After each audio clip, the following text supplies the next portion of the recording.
Teman-teman afiliator pemula, jangan mau dibodoh-bodohin para suhu, membeli buku, atau mengikuti kelas mereka, karena itu hanya menguntungkan mereka. Jika kalian ingin menjadi afiliator, cobalah untuk belajar personal branding.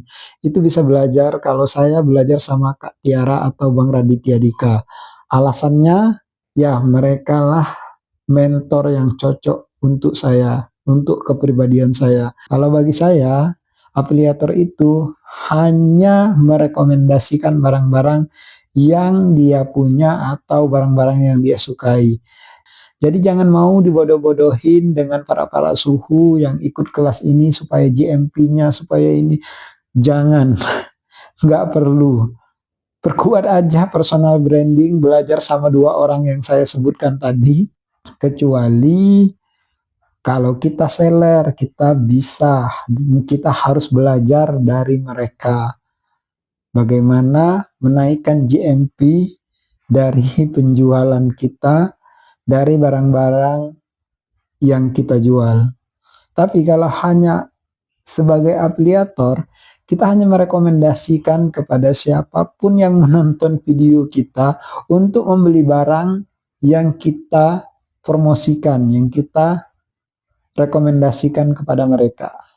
Teman-teman afiliator pemula, jangan mau dibodoh-bodohin para suhu, membeli buku, atau mengikuti kelas mereka, karena itu hanya menguntungkan mereka. Jika kalian ingin menjadi afiliator, cobalah untuk belajar personal branding.